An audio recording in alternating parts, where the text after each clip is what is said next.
Team purchased a Bloodthirster. Holy smokes, server is decked. Zara also just purchased a Zonya's Hourglass. Yes, server just purchased Bloodthirster and GA at the same time. Holy smokes, that's so much gold. Dr. Muna got a Atmas, kind of old school in this day and age, but you know, it's no big deal. I think Muno's pretty safe at this point. They're still missing well, Tarek does have an Aegis, so the team does finally have one. On the other hand, blue team has yet to have an Aegis or any other support items. So blue team is very far behind in terms of team fight strength.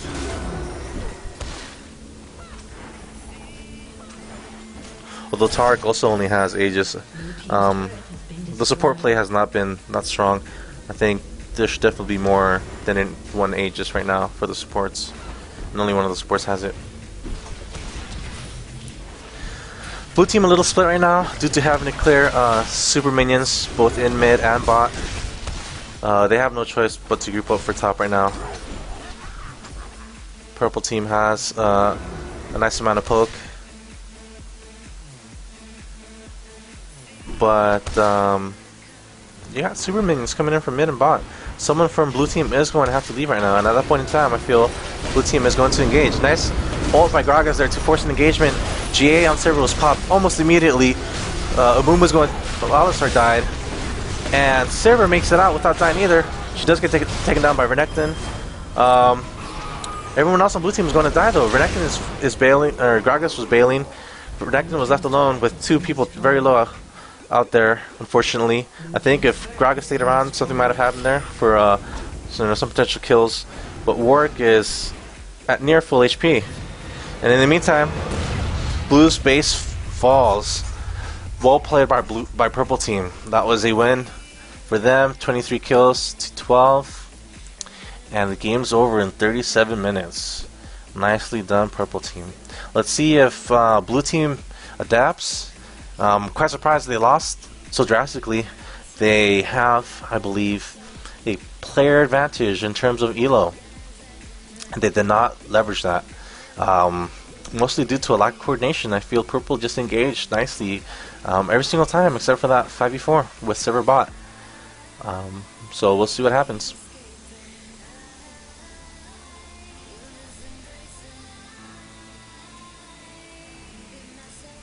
We have Rob Craftschick. I don't know. He's requesting some sick music. So maybe he tells me what kind of music is sick for him. I just have some stuff, randomly playing in the background. I'll ask him real quick.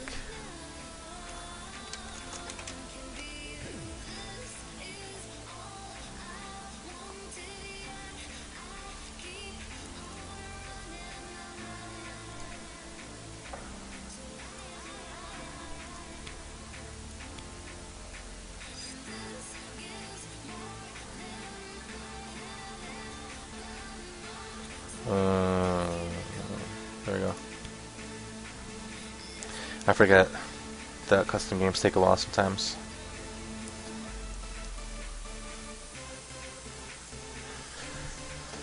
Oh, my one viewer is gone. I guess I get to keep music to myself.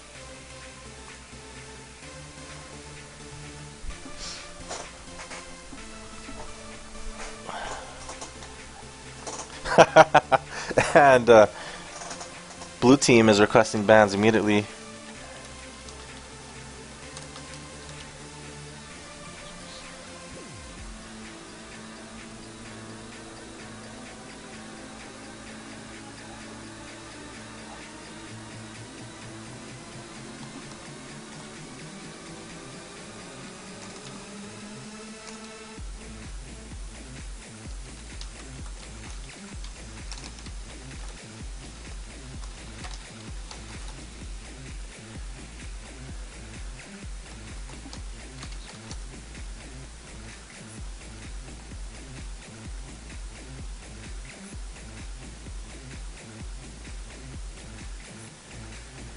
Alright, so I'm just trying to get teams to switch here.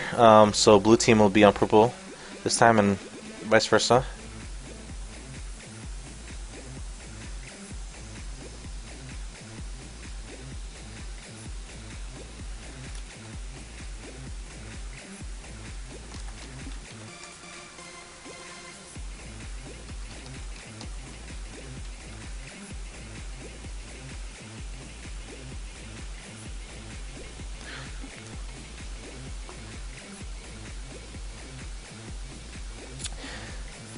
So immediately, team Z's team or blue team from last game immediately requested bans for this next game, which I find quite surprising. As I mentioned, on paper they were the better team, and I don't think they were outpicked at all.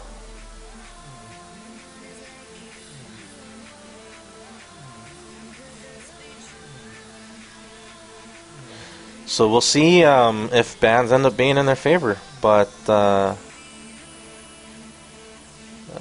think purple team just outplayed them.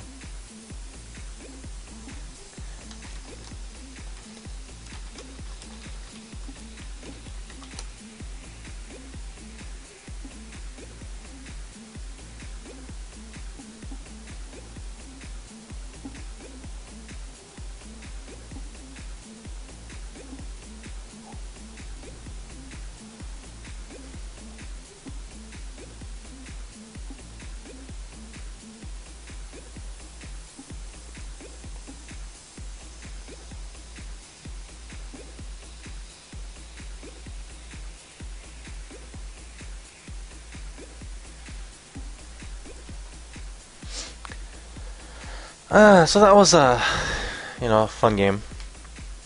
It was a little passive once the laning phase ended, but at the end of the day, purple team just continued to have stronger team fights, and that carried them through, even though the laning phase was in blue team's favor, in my opinion, which ends up being great for purple team for having ended the laning phase so early, because had they continued it, they might have,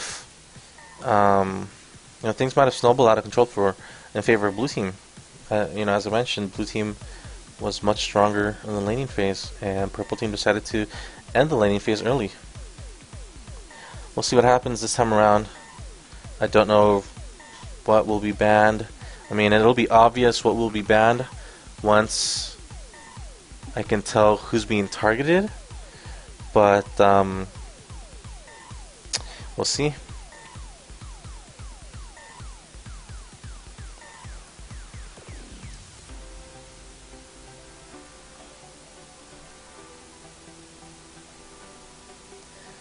We're having about a 1 minute pause here. C has asked for a minute, and Cho is saying to start it, and they're both on the same team.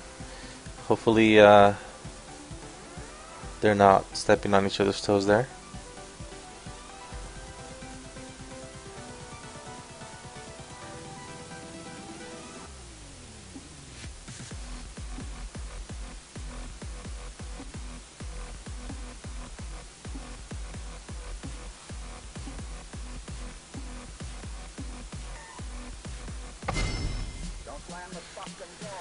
Alright, and we're on our way. So blue team is about to make their first ban. We'll see what the captain Rossi decides to ban and who to target.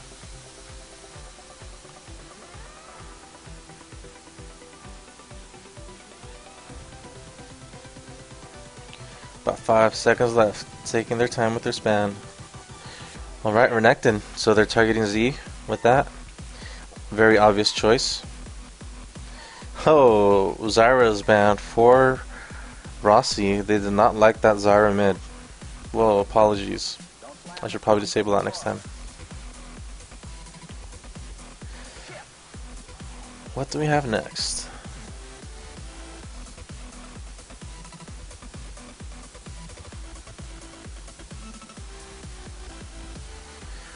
We have Skarner being banned, targeting Tony. Purple. No, actually. Why the heck? What the? Wait. Okay, Tony, aka Terrence, is Purple Team's jungle, so. And I know he plays Skarner, so that Skarner ban was targeting him. Okay, got it.